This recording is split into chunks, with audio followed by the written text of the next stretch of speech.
Gear Seekers, I'm Nick.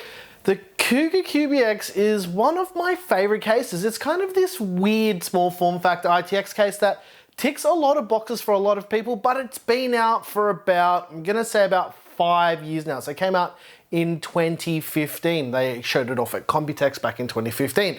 And since we've started doing these videos, people have started to buy these and they're a lot harder to get. And the videos that we've done on this case have been they've done pretty well for us. And we've had a lot of questions about airflow and stuff like removing the front logo and all of this stuff. So I decided that instead of never answering those questions, that I would do something a little bit silly and track another one down and buy another one so I can answer a lot of the questions you guys had about this case in a brand new fresh one and do a build that's part of the second premise of this video. And the second premise is, the other day I was looking at Macs, not to buy one, I just wanted to know how much they were going for. And I was looking into the Mac Mini, and to spec one up to a decent usable spec, mind you, they only use integrated graphics, costs about 3,000 Australian dollars. So I figured, you know what, I'm gonna build my own small form factor Mac in this case and answer the questions you guys have, and then we're gonna see how it performs in macOS. And there's a little bonus for you guys. I prepared an image for you guys to download so you can actually install macOS on your own Ryzen system with a Navi GPU. I've done all the work for you. All you need to do is hit install. Let's do it.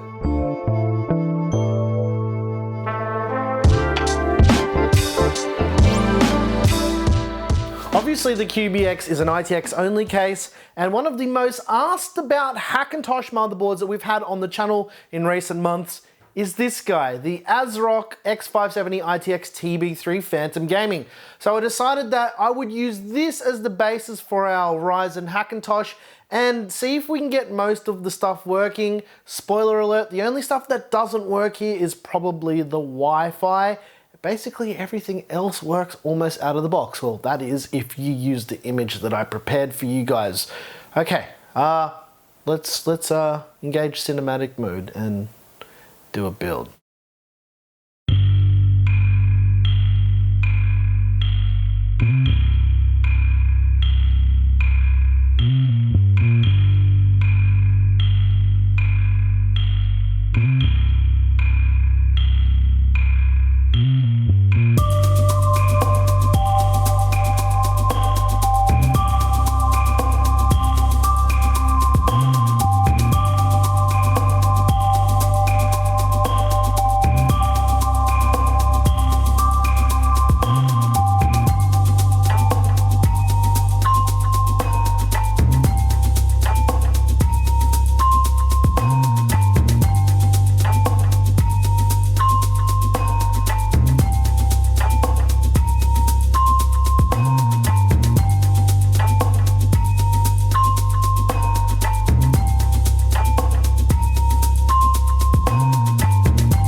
One of the questions that we've got the most since we did our original QBX video was, how did I fit a 240mm AIO in? Well, there's a few things you need to modify in the case first, and I know people have talked about this even though it is an old case, but I'm going to show you so you don't have to ask again in the comments. Basically what you want to do is remove these two screws off the side panel, and once you've removed the two screws you can just easily just slide that off. And that gives you access to mounting the radiator. Now there is a few more modifications you do need to make. The next thing you need to remove is the front.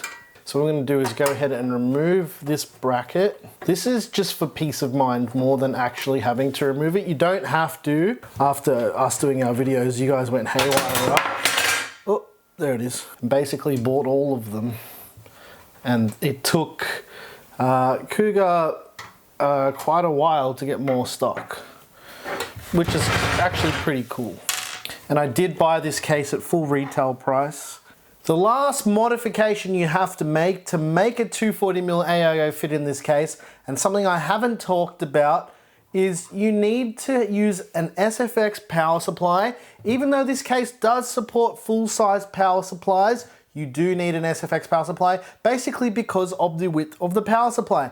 And then you need an adapter bracket that adapts the size of the Sfx power supply into the size of a full-size one. So basically what you do is you just mount it. I'm gonna show you this because then we'll try and answer this question. You just mount it on this bracket. And then when you go and mount this in the case, you'll notice that there is, I'm not gonna screw it in because I wanna put the motherboard in still.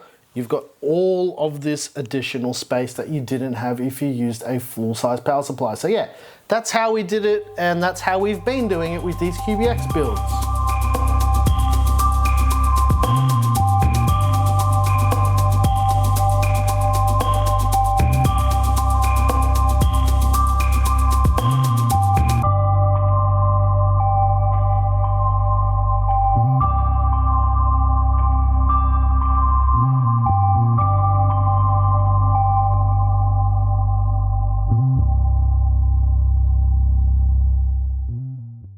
One of the most asked questions we get about the QBX is actually installing fans underneath the GPU for extra intake for the GPU.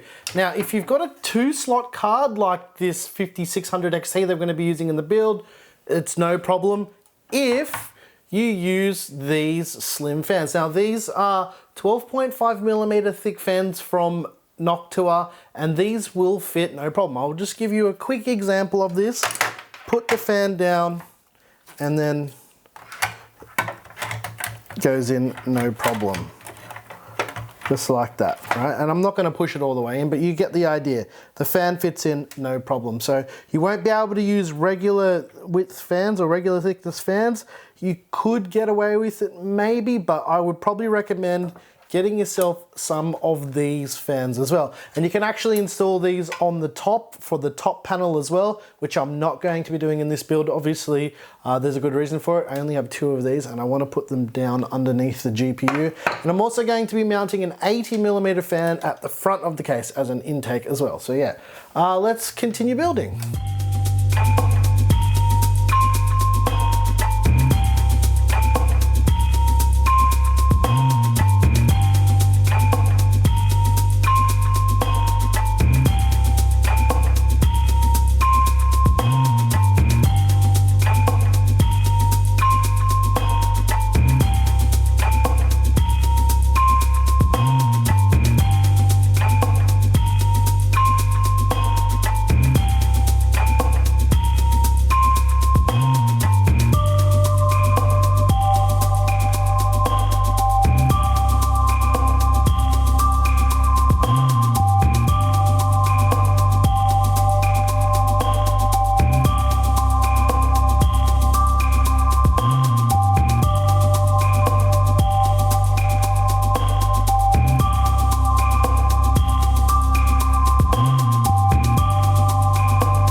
One of our most asked questions in all of the QBX videos that we've done on the channel is, how do you get rid of the Cougar logo? Well, it's pretty straightforward. You just need some dental floss, and all you need to do is just get underneath the logo and work your way across.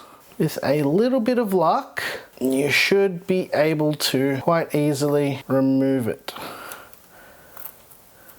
There's a little bit of gooey stuff, and if you peel it slowly, you should just be able to take off as well. That's it. That's how you do it. Pretty straightforward, right?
you guys enjoyed that part of the build video.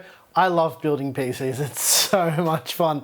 Now, this thing runs macOS pretty perfectly out of the box. There's only one thing that doesn't work, and that is the Wi-Fi. There's just no drivers for Intel Wi-Fi. The onboard audio works, the Thunderbolt works no problem, the 5600 XT works out of the box with the image that I've created. That there's a link in the description if you want to grab it. It's a Google Drive link. There's a bunch of other documents I put in the folder as well, just in case you're not sure what to do. It's got some resources, some forum posts to look at, and some other things you might need to download to get it all up and running. But overall, as far as being a Hackintosh, or a Hack Mac as the newcomers call it, it's pretty decent. Now, I've been involved with Hackintoshes since around 2006, so I've seen it evolve from when it started off with Tiger, and it is actually a semi-viable platform. Although when I usually talk about Hackintoshes, I personally wouldn't daily drive it just because of updates and stability and whatnot. But I mean, the comments section's gonna go crazy about this. I know, I've heard it all before. But yeah, I don't recommend running a Hackintosh daily, although there are people that do it. I've got a few friends who work in video production who do daily drive Hackintoshes, but yeah, like I said, it's not something that I would personally do. You're allowed to like things and you can do whatever you like. It's not up to me. Anyway, let's talk a little bit about the parts in this build, because I'm pretty sure you guys want to know. The specs for this Hackintosh are based loosely on the Mac Mini, the top level Mac Mini that I thought would be quite usable. Obviously, the Mac Mini doesn't have a dedicated GPU, but yeah, let's talk about the parts. So I went for a 6-core processor as well. I went with the Ryzen 5 3600X. The reason why I use that CPU is because it's the only 6-core Ryzen that I've got at the moment. Yeah, I physically don't have another chip. The RAM I went for was 32 gigs of Corsair LPX at 3200 megahertz. It's a great speed for Ryzen. It's very stable, and 32 gigs is what I feel for a content creation PC is just getting by. That's the amount you need for video editing and production, and music production as well. The motherboard is the ASRock X570 ITX TB3. Now, this is one of the only AMD boards that has Thunderbolt 3 built in, and it's one of the only ITX motherboards for X570 as well. It's a completely over-engineered motherboard, and it also features Intel cool mounting. I've actually done a whole video talking about why this motherboard might not be for you, and you can check out that video in the top right-hand corner right now, and I'll put a link in the description to that video as well. In the build part of this video, I actually talked about and showed you how you could actually fit a 240mm AIO in a build like this, and more specifically in the Cougar QBX. The AIO I use is the Corsair H100i Pro, and yeah, I've had it for quite a while. I kind of find myself using it for these builds in the QBX because of just the way and the ease of bending the pipes. It's actually quite a nice AIO, and the pump top is quite thin and low profile, so yeah, it fits these builds quite perfectly. The power supply I went with was a Silverstone Sfx Power Supply. It is the SX650G. It's a decent enough power supply. It's small, it's obviously SFX, and we've used it before, and it will be in the PC part picker list in the description down below, so you can see all of the parts for this build. Obviously the GPU, it's something that I haven't seen anyone get running on a Hackintosh yet. It's the Gigabyte 5600 XT gaming OC. Obviously the 5700 XT and the 5500 XT are supported from Catalina 10.15.1 and onwards, and that's actually the version of macOS that I did for this image as well, basically because I didn't have a lot of time to make a newer image. I didn't want to have to build the updater and install it into this image. And yeah, it's something that I've been working on for probably a month and a half. So yeah, that's why it's not running the complete latest version of Catalina. I am aware that 10.15.3 is out, or sorry, 10.15.4 is out. But yeah, maybe I will do an updating guide later on, or maybe we'll just wait till the next version of macOS to revisit this. So this video is not a guide on how to get macOS up and running on your Hackintosh or your AMD system. I've provided a lot of resources in the Google Drive link that's in the description to help you get started. I didn't want to make this a how-to guide because it's just not something that can be repeated on every single system. And if I provide you guys with some resources, you can actually get stuck into it and start experimenting for yourself. One thing I will recommend is getting a separate drive. Don't try and partition your Windows drive. And yeah, just get a complete separate SSD or M.2 for this type of installation. And if you are trying it, remove your other drives or unplug them just so you don't mess anything up with your bootloaders at all. One question I know we're going to get, and people will ask this, is if they can get their NVIDIA GPU working in Catalina. And the answer is no. NVIDIA GPUs are no longer supported in macOS, and there's no plans for NVIDIA to make any new drivers for macOS. In fact, they've actually came out and said it's just not going to happen with Catalina at all, and they've dropped all support. I really wish Apple and NVIDIA could bury the hatchet, because I don't know, they're kind of restricting what is possible in macOS by not allowing NVIDIA GPUs anymore. But yeah, I have to mention it because I know people are gonna ask about it. With all that stuff out of the way, let's get to the important bit. Let's see how it performs. So let's check out all the benchmarks and see how this little Hackintosh did.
Doesn't perform too badly. I think it's pretty good for what it is. Obviously, it's not a gaming powerhouse. It's not really designed to be. And for macOS, it's not really an operating system that you would typically associate with gaming anyway. I know people are probably going to try and flame me in the comments for that, but whatever, who cares? If you want to play games on a Hackintosh, install Windows. It's not a big deal. Anyway, guys, yeah, if you've got any questions, feel free to drop a comment down below.